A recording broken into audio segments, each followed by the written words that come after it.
Welcome. Next में हम अकार्बनिक अम्लों के नामकरण की लास्ट क्लास को हम प्रदर्शित कर रहे हैं या लेके चल रहे हैं, जिसके अंदर कुछ विशिष्ट शब्द जैसे मेटा, ये प्रीफिक्स हैं, साइक्लो प्रीफिक्स, पायरो या डाई प्रीफिक्स या कैटिना प्रीफिक्स या परॉक्सी प्रीफिक्स या परॉक्सी या हाइपो प्रीफिक्स कहाँ कहाँ प्रयुक्त किए जाते हैं, उनकी प्रक्रिया को प्रदर्शित करेंगे। हम इससे पहले की क्लास के अंदर जो कि अनुलग्न या सफिक्स जुड़ते हैं, सफिक्स कहाँ कहाँ किस रूप में प्रयुक्त किए जाते हैं, वो प्रक्रिया हम प्रदर्शित कर चुके हैं। अब प्रीफिक्स कौन कौन से हैं, ये प्रीफिक्स कहाँ कहाँ काम में लिए जाते हैं, इन प्रीफिक्स की प्रकृति को प्रदर्शित कर रहे हैं। सबसे पहले मैं यहाँ पर लेके चल रहा हूँ मेटा प्रीफिक्स कब काम में लिया जाता है। तो सिंपल सी प्रक्रिया है, उच्चतम ऑक्सीकरण अवस्था के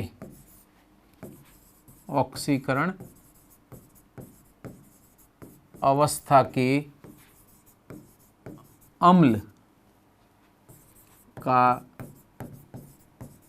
रेखीय बहुलक अगर दिया गया हो, इंपॉर्टेंट ध्यान रखना, लीनियर पॉलीमर लेना है। किसका? Highest oxidation state containing linear polymer उस एसिड का है, या उच्चतम ऑक्सीकरण अवस्था के अम्ल का रेखीय बहुलक है, तो उसके नाम को प्रदर्शित करने के लिए हम सामान्यतः मेटा प्रीफिक्स या पूर्व लग्न का उपयोग करते हैं। अगर मैं एग्जाम्पल के रूप में प्रदर्शित करूं तो बोरोन की उच्चतम ऑक्सीकरण अवस्था का अम्ल है H3BO3, और H3BO3 का यदि बहुलीकरण किया जाता है तो इसका नाम क्या है? इसका नाम है बोरिक एसिड। लेकिन इसका यदि पॉलीमराइजेशन कर दिया जाए या बहुलीकरण कर दिया जाए तो बहुलीकरण के द्वारा जो कॉम्प्लेक्स बनेगा उस कॉम्प्लेक्स को हम मेटा के नाम से प्रदर्शित करेंगे या मेटाबोरिक एसिड कहा जाता है। तो कैसे दर्शाया जाएगा? B के साथ में कितने OH हैं? 3 हैं। 3 OH में से यदि बहुलीकरण किया जाता है तो संरचना कैसी बनेगी? बंद खाली होगा, फिर ऑक्सीजन, फिर B होगा, एक OH होगा, फिर वापस ऑक्सीजन होगा, बंद खाली रहेगा। इस तरह की जो संरचना बनेगी, इस संरचना के अंदर हम H2O चूंकि निष्कासित कर रहे हैं, इसलिए एक ऑक्सीजन यहाँ प्रदर्शित नहीं की जाएगी, बंद के साथ अगले तत्वों के साथ प्रदर्शित होगी।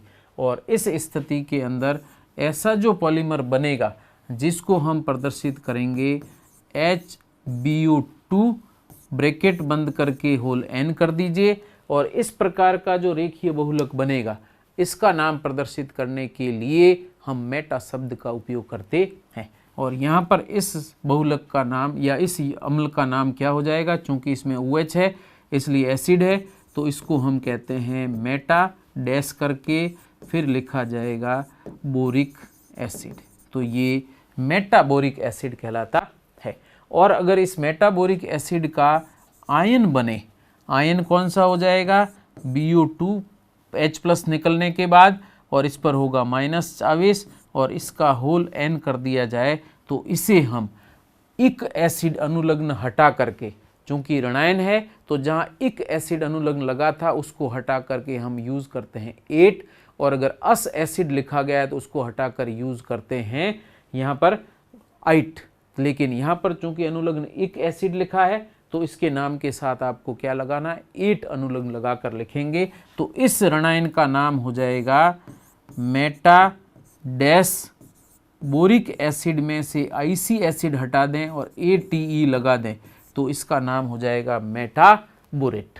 और इस मेटाबोरेट के अगर एग्जाम्पल लिए जाएं, जैसे NaBO2 है तो इसको लिखेंगे सोडियम मेटाबोरेट, वास्तव में ये बहुलक के रूप में होता है। और अगर इसी वर्ग के अन्य तत्वों के रूप में अगर मैं एल्यूमिनियम लेके चलूं, AlO2 लिखा जाए होल N के रूप में, तो इसका नाम भी सेम रहेगा, ये हो जाएगा एल्यूमिनेट। तो क्या होगा? सोडियम मेटा एल्यूमिनेट कहलाता है। तो इस तरीके से हम यहाँ पर जो आयन बनेंगे उन आयनों का नामकरण, उससे बनने वाले लवण का नामकरण और साथ ही अम्ल का नामकरण मेटा प्रीफिक्स लगा करके इसी रूप में दर्शाते हैं। तो मेटा प्रीफिक्स कब काम में लेना है? जो दिया गया अम्ल है उसका यदि रेखीय बहुलक बनता है और उसमें यदि OH बंध उपस्थित है तो ऐसे रेखीय बहुलक को हम क्या नाम देते हैं? मेटा प्रीफिक्स लगा करके नामकरण करते हैं। बाकी अम्ल के नाम में कोई परिवर्तन नहीं होगा। पहला एग्जाम्पल यहाँ पर लिया गया। इसी तरीके से अगर मैं सेकंड एग्जाम्पल लेता हूँ सिलिकॉन का, तो Si और Si के साथ में 4 OH होते हैं, 1 2 3 और 4। इसका नाम है सिलिसिक एसिड। और सिलिसिक एसिड में से या N अणुओं में से मैं NH2O निष्कासित कर देता हूँ। वैसे N-1 H2O निष्कासित होंगे तो इसको N-1 H2O निष्कासित कर दिए जाएं और फिर अम्ल बनाया जाए। तो पहले तो इसका नाम आपको ध्यान रखना है, H4SiO4 है। इसको कहा जाता है silicic acid, SiLiCiC, silicic acid. और सिलिसिक एसिड में से जल के अणु निकालकर अगर रेखीय बहुलक बनाया जाए तो एक OH ऊपर बचेगा, एक OH नीचे बचेगा। एक साइड में O लेना है लेकिन दूसरे साइड का O नहीं लेना है और फिर होल N कर दिया जाए। तो इसका सूत्र अगर मैं लिखता हूँ तो ये बचेगा आपके पास में H2SiO। O कितने हो जाएंगे? 3। तो H2SiO3 ब्रैकेट बंद करके होल N कर दीजिए। और इस अम्ल का चूंकि OH बंद उपस्थित है तो एसिड है, और अगर एसिड है तो इसका नामकरण कैसे किया जाएगा? इसका नामकरण मेटा प्रीफिक्स के रूप में लिखकर लिखा जाएगा। तो ये हो जाएगा मेटासिलिसिक एसिड।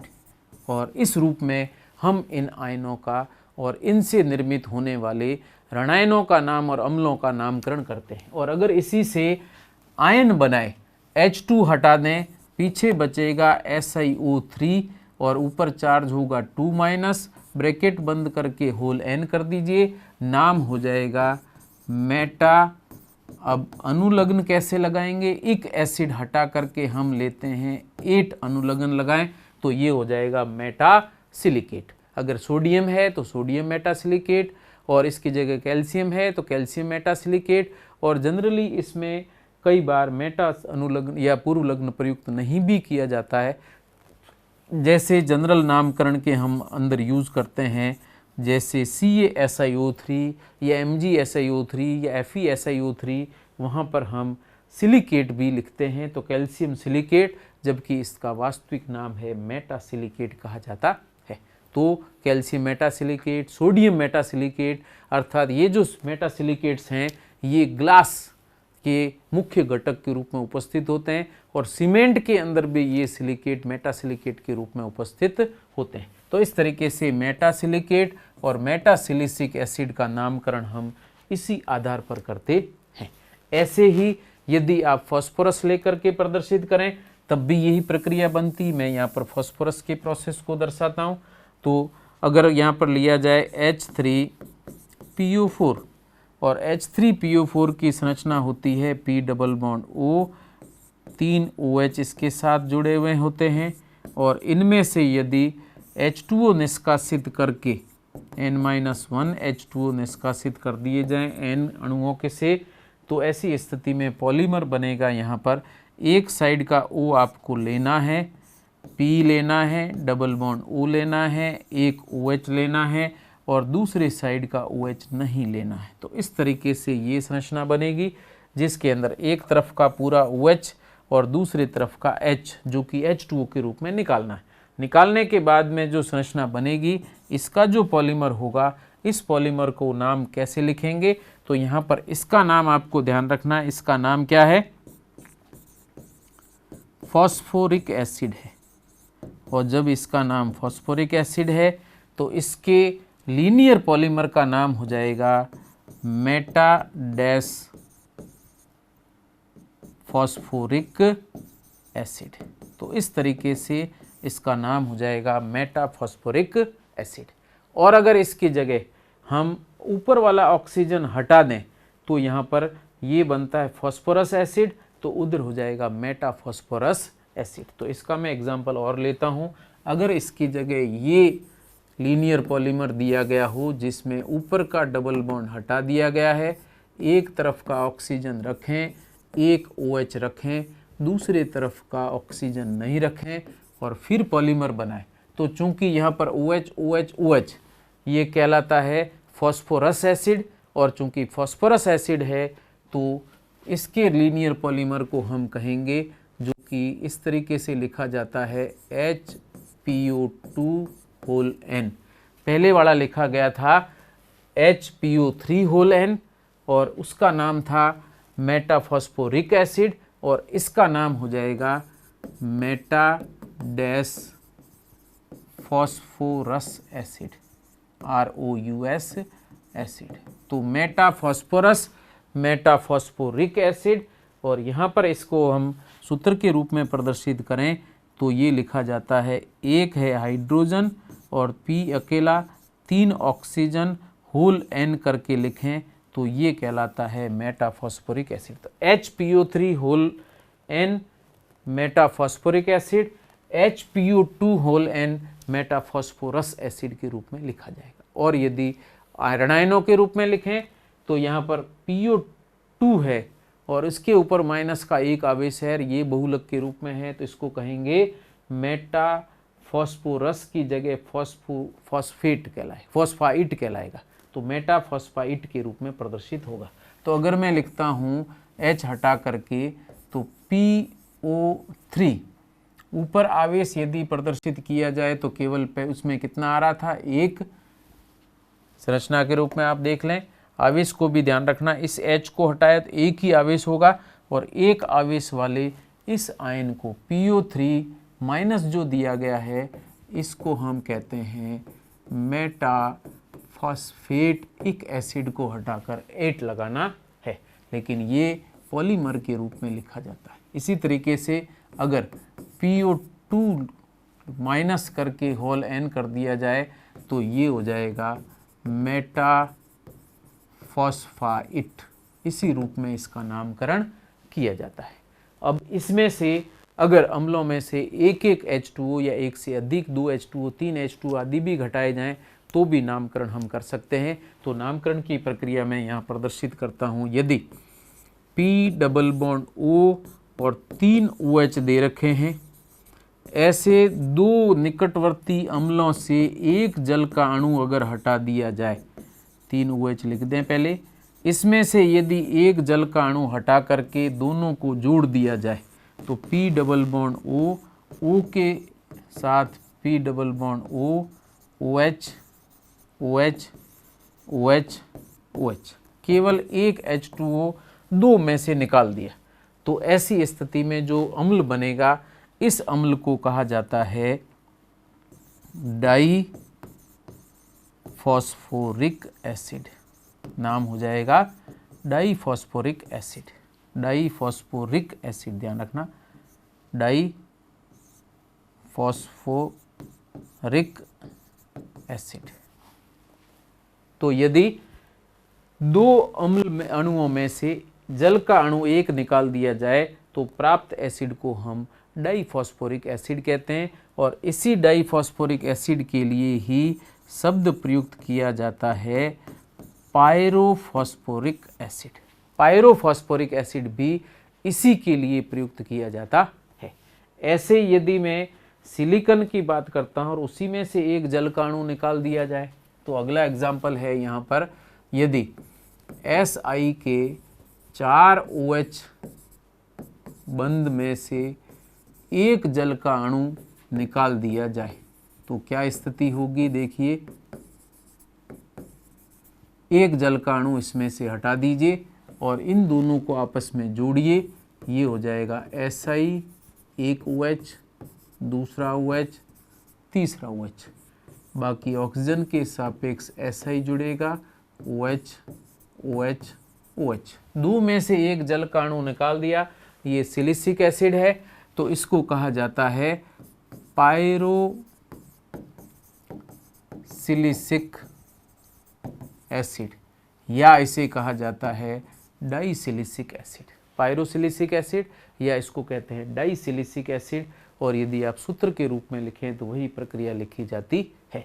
और यदि इसका ऋणायन बनाया जाए तो इसका सूत्र आप देखें क्या है, H कितने हैं 6, H6, SI कितने हैं 2, ऑक्सीजन कितने हैं 3 3 6 1 7, ब्रैकेट बंद। तो इसका नाम क्या है, पायरोसिलिसिक एसिड। और यदि इसमें से मैं हाइड्रोजन हटा करके इसका ऋणायन बनाता हूँ तो ऋणायन बनेगा Si2O7। आवेश कितना हो जाएगा, 6 हाइड्रोजन निकाल दिए हैं तो 6 माइनस, और इस आयन के लिए हम नाम यूज़ करेंगे, नाम है पायरोसिलिसिक एसिड। और अगर हमने हाइड्रोजन सारे हटा दिए हैं तो इक एसिड की जगह क्या लगाना है, 8 लगाना है। अस एसिड हो तो 8 लगाना है। तो ऐसी स्थिति में इक एसिड को हटाएं तो इसका नाम क्या हो जाएगा, पायरोसिलिकेट। तो इसका नाम है पायरोसिलिकेट। तो Si2O7 6 माइनस को हम कहेंगे पायरोसिलिकेट। इसी तरीके से अगर मैं फॉस्फोरस के डाइस फॉस्फेट में से अगर हाइड्रोजन निष्कासित कर देता हूं तो उसके अंदर क्या सूत्र बनेगा, आप यहां से ज्ञात कर सकते हैं। डाइफॉस्फोरिक एसिड जिसका सूत्र है 4 हाइड्रोजन है, 2 P है, 7 ऑक्सीजन है, 3 3 6 1 7। अब इसमें से मैं चारों हाइड्रोजन निकाल देता हूं तो ऐसी स्थिति में पीछे बचेगा P2O7 और ऊपर हो जाएगा 4 माइनस चार्ज। और इस आयन को हम नाम क्या देंगे, डाइफॉस्फेट कहा जाएगा, या फिर इसकी जगह पायरोफॉस्फेट कहा जाता है। तो इसका नाम हो जाएगा पायरोफॉस्फेट। क्या नाम होगा, पायरोफॉस्फेट। और अगर इसकी में से एक ऑक्सीजन और कम कर दिया जाए तो हाइपो शब्द लिखा जाता है, हाइपोफॉस्फेट भी कह देंगे, पायरोफॉस्फेट या डाइफॉस्फेट लिखेंगे। तो डाइफॉस्फेट या पायरोफॉस्फेट इस रचना को कहा जाता है। और इसमें से यदि एक H2O और ये एक ऑक्सीजन कम कर दी जाए तो नाम से पहले हाइपो लगा दिया जाता है, तो हाइपोफॉस्फेट के रूप में या डाइफॉस्फेट के रूप में प्रदर्शित करेंगे। लेकिन उस समय आपको पायरो यूज़ नहीं करना है। अगर मैं इसकी जगह ये लेता हूँ P2O6 4 माइनस है, तो इसके लिए शब्द लिखा जाता है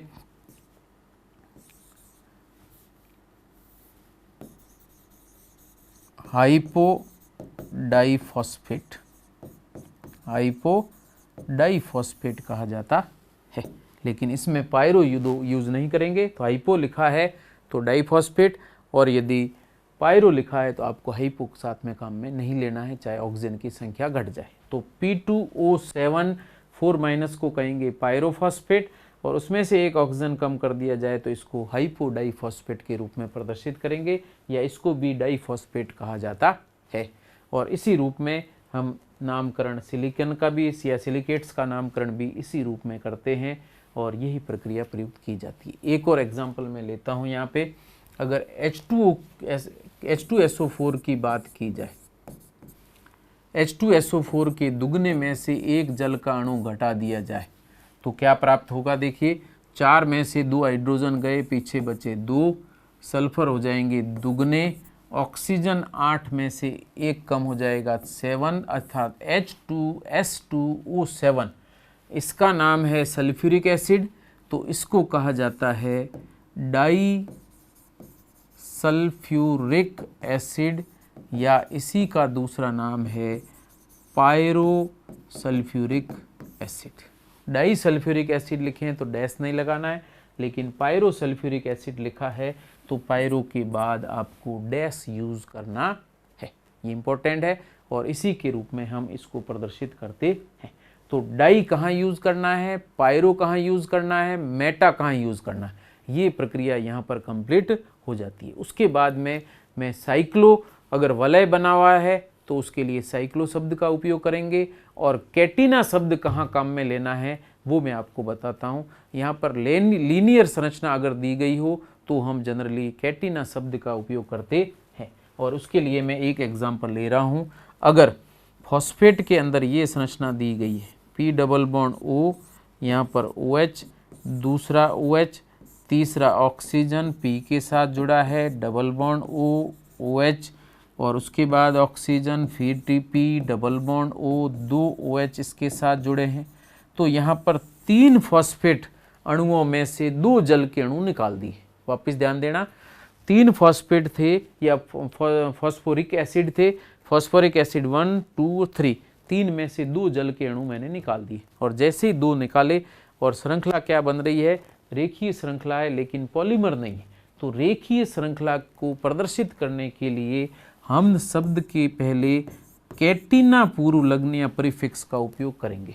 और फॉस्फोरिक एसिड कितने हैं थे, 3, तो यहाँ पर हो जाएगा ट्राई फॉस्फोरिक एसिड। तो कैटिना लिखेंगे और उसके बाद में लिखा जाएगा ट्राई फॉस्फोरिक एसिड, ये इंपॉर्टेंट है। तो कैटिना ट्राई फॉस्फोरिक एसिड के रूप में इसको प्रदर्शित किया जाए। और यदि लास्ट में ये OH और ये OH मिलकर के एक और H2O निकाल दें तो फिर साइक्लिक स्ट्रक्चर बनेगा, साइक्लिक वलय संरचना बनेगी। तो उसको हम कैटिना हटा करके क्या लिखेंगे, साइक्लो ट्राईफॉस्फोरिक एसिड। तो पूरी वलय बन जाएगी, तो उसको साइक्लो ट्राईफॉस्फोरिक एसिड। तो वापस ध्यान देना है, कैटिना कहाँ काम में लेंगे, लीनियर स्ट्रक्चर होनी चाहिए। अम्ल में से H2O निकाल करके 2 अम्लों में से एक जल का अणु निकालते हुए श्रृंखलाएं जोड़ी जाए, तो ऐसी स्थिति में नाम के पहले कैटिना पूर्व लग्न काम में लिया जाएगा और उसके बाद जितने अम्ल हमने लिए थे उन अम्लों की संख्या बताते हुए अम्ल का वास्तविक नाम लिखा जाता है। जैसे यहाँ पर लिखा हमने कैटिना ट्राई फॉस्फोरिक एसिड, और इसी रूप में हम यहाँ पर नाम प्रदर्शित करते हैं। अब हम लास्ट के अंदर फॉस्फोरिक अम्ल के जो भिन्न भिन्न नाम हैं उनको प्रदर्शित करते हैं। उससे पहले मैं एक परऑक्सी शब्द कहाँ काम में लिया जाता है वो भी यहाँ पर दर्शाता। तो एक शब्द आता है परऑक्सी। वैसे परऑक्सो बॉन्ड अर्थात O बॉन्ड अगर कहीं दिया हो तो ऐसे यौगिकों के अंदर हम परऑक्सी शब्द का उपयोग करते हैं। और परऑक्सी शब्द के लिए हम सर्वप्रथम एग्जाम्पल ले रहे हैं इसका HNO4। इसके अंदर O बॉन्ड उपस्थित है, तो इस अम्ल का नाम हो जाएगा परऑक्सी, और बाकी डैश करके पूरा नाम लिखेंगे, क्या था, नाइट्रिक एसिड। तो परऑक्सी नाइट्रिक एसिड। इसी तरीके से HSO5 लिया गया हो जिसमें सैम बंध उपस्थित है, तो परऑक्सी नाम हो जाएगा सल्फ्यूरिक एसिड, सल्फ्यूरिक एसिड। इसी तरीके से यदि मैं यहाँ पर लेता हूँ H3PO5, सामान्य H3PO4 होता है, इसमें भी इस तरह का बंध उपस्थित है, तो इसको भी परऑक्सी और नाम सेम रहेगा, फॉस्फोरिक एसिड कहा जाता है। इसी तरीके से हम बात करते हैं जहाँ कहीं पर भी इस प्रकार का परऑक्सी बंध है तो परऑक्सी पूर्व लग्न लगाकर प्रदर्शित करेंगे। यदि डाई एसिड में भी परऑक्सी आ जाए तो उसके अंदर भी यही प्रक्रिया काम में ली जाती है। जैसे डाई एसिड के अंदर H2S2O8 आ जाए, H2S2O7 डाई सल्फ्यूरिक एसिड था या पायरोसल्फ्यूरिक एसिड था, तो यहाँ पर एक एक्स्ट्रा ऑक्सीजन है जिसके अंदर ये बंध उपस्थित होगा, तो इसके लिए हम नाम यूज करेंगे परऑक्सी, फिर disulphuric acid, peroxy disulphuric acid के रूप में प्रदर्शित करेंगे। तो जिन अम्लों के अंदर परऑक्सी बंध है, चाहे वो डाई एसिड के अंदर परऑक्सी बंध हो या सामान्य अम्ल के अंदर एक परऑक्सी बॉन्ड हो, तो उसके लिए हम परऑक्सी पूर्व लग्न लगा करके डैश लगा करके यौगिक का नाम लिखते हैं। और कई बार परऑक्सी के बाद डैश भी प्रयुक्त नहीं किया जाता है क्योंकि ये यौगिक के अंदर वास्तविक बंध संरचना को दर्शाता है, इसलिए डैश करके भी नहीं लिखें तो भी सही नाम माना जाता है। तो इस तरीके से इन अम्लों के नामकरण किए गए हैं। अब सल्फ्यूरिक अम्लों के अंदर मैं कुछ नाम और प्रदर्शित करता हूँ, ठीक है। तो उसमें पहले तो इसकी संरचना से लेकर हम प्रारंभ करते हैं। तो सबसे पहले मैं इसकी संरचना लिखता हूँ S के साथ में है O, फिर S और फिर डबल बॉन्ड O, फिर OH और double bond O, double bond O, double bond O, फिर OH। अगर आप देखें तो 2 हाइड्रोजन है, 2 सल्फर है, 8 ऑक्सीजन है। तो यहाँ पर देखिए 4 इसमें है, 4 इसमें है, परऑक्सी बॉन्ड भी है, तो इसका नाम हो जाएगा परऑक्सी डाइसल्फ्यूरिक एसिड। और परऑक्सी डाइसल्फ्यूरिक एसिड में से एक ऑक्सीजन और कम कर दी जाए तो S डबल बॉन्ड O, यहाँ पर है OH डबल बॉन्ड O, एक oxygen S double bond O, OH और OH। यहाँ पर 2 अम्लों में से जल का अणु निकालने के बाद ये संरचना बनी, तो इसका नाम सिंपल सा हो जाएगा केवल डाइसल्फ्यूरिक एसिड। इसको हम डाइसल्फ्यूरिक या पायरोसल्फ्यूरिक एसिड भी कहते हैं। तो डाई की जगह पायरो भी लिखा जाए, लेकिन पायरो के बाद डैश लगाकर नाम लिखा जाता है। तो पहले परऑक्सी बॉन्ड है तो परऑक्सी डाइसल्फ्यूरिक एसिड, इसी को मार्शेल्स एसिड कहते हैं। ध्यान रखना, मार्शेल्स एसिड कहा जाता है।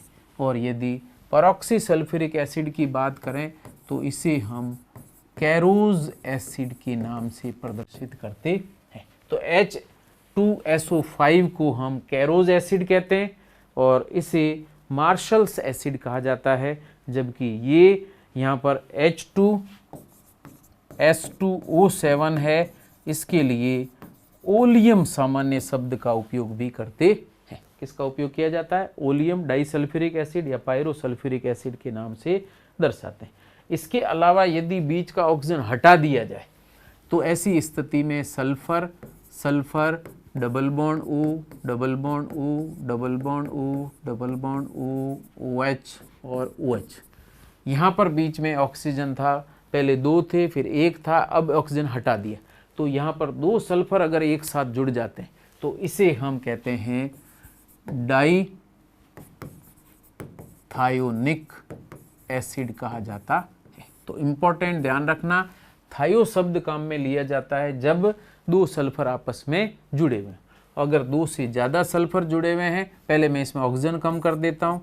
अगर ऑक्सीजन एक ऊपर है, एक OH नीचे है, सल्फर आपस में जुड़े हुए हैं, एक OH डबल बॉन्ड O जुड़ा हुआ है, इसमें 2 ऑक्सीजन कम कर दी है तो इसको हम नाम देते हैं डाईथायोनस एसिड। क्या हो जाएगा?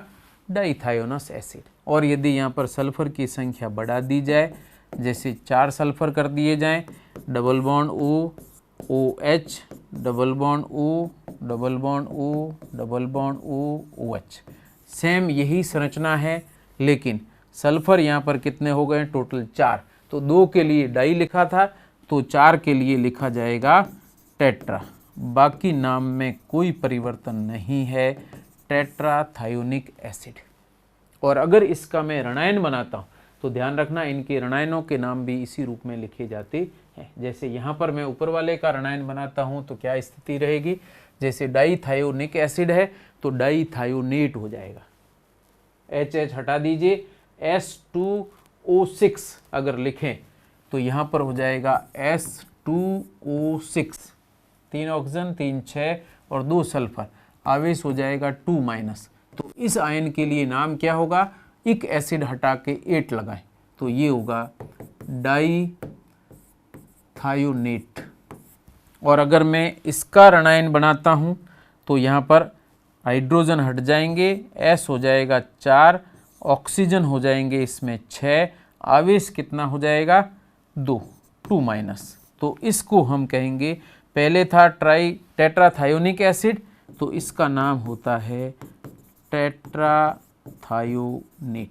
आपको ध्यान होगा, थायोसल्फ्यूरिक एसिड या सोडियम थायोसल्फेट की रिएक्शन यदि आयोडीन के साथ में की जाती है तो अभिक्रिया के अंदर टेट्राथायोनेट बनता है, चाहे सोडियम लवण हो चाहे कोई भी आयन स्पेक्टेटर आयन के साथ में लवण बनाता हो। तो ऋणायन का नाम हो जाएगा टेट्राथायोनेट। कहाँ से आया है? टेट्राथायोनिक एसिड से आया। इसी तरीके से इसका ऋणायन बनेगा तो डाईथायोनस है तो इसकी जगह हो जाएगा डाईथायोनेट, नाइट हो जाएगा, NITE अनुलग लगेगा क्योंकि अस हटाएंगे तो आइट लगता है और इक हटाएंगे तो एट लगता है। तो और इसी रूप में हम इनके नामकरण प्रदर्शित करते हैं। और इसी रूप में मैं एक एग्जाम्पल और लेता हूँ। देखिए, इनके सामान्य नामकरण इसी रूप में दर्शाए जाते हैं। कुछ इस तरह की प्रक्रिया आ जाए, H2NO3+, HNO3 में एक H+ जोड़ दिया जाए। यदि H2SO4 के अंदर HNO3 मिलाया जाता है तो इस तरह का आयन भी प्राप्त होता है। ये प्रोटॉन ग्रहण करके यहाँ पर लुईस, ये ब्रोंस्टेड लोरी क्षार की तरह कार्य करता है। तो ब्रोंस्टेड लोरी क्षार के रूप में यदि ये आयन बनता है तो इसका नाम कैसे लिखेंगे? तो HNO3 का नाम सबसे पहले आप लिखेंगे, तो क्या नाम था? Nitric acid. और चूंकि धनायन बन रहा है तो आप अनुलग्न कौन सा लगाएंगे? EM। तो H2NO3+ अगर आयन दिया गया तो इसको कहेंगे नाइट्रिक एसिडियम आयन कहा जाता है, या सिंपल नाइट्रिक एसिडियम कहेंगे। ऐसे ही यदि यहाँ पर H3SO4+ आयन दिया गया हो तो चूंकि ये सल्फ्यूरिक अम्ल से बना है तो इसका नाम हो जाएगा सल्फ्यूरिक एसिडियम कहा जाता है। और इसी रूप में इनके नाम को प्रदर्शित करते हैं। तो ये हो जाएगा नाइट्रिक एसिडियम, सल्फ्यूरिक एसिडियम और सल्फर के विभिन्न अम्ल और उनके नाम लिखने की जो विभिन्न प्रक्रिया हैं वो यहाँ पर कंप्लीट हो जाती है। तो इस तरीके से मैंने सरलतम तरीके से जो इनऑर्गेनिक नोमेनक्लेचर में जो बिल्कुल सामान्य नामों का उपयोग किया जाता है उनके नामकरण कैसे किए जाते हैं वो इस प्रक्रिया के अंदर प्रदर्शित किया है। और इसके साथ ही अकार्बनिक अम्लों के और उनसे निर्मित रणयनों के या ऑक्सी रणयनों के नामकरण कैसे किए जाते हैं वो प्रक्रिया यहाँ पर कंप्लीट हो जाती है। नेक्स्ट क्लास के अंदर हम ऑर्गेनोमेटलिक कंपाउंड या कार्ब धात्विक यौगिकों के नामकरण कैसे किए जाते हैं वो प्रक्रिया लेकर प्रारंभ करेंगे। Thank you so much.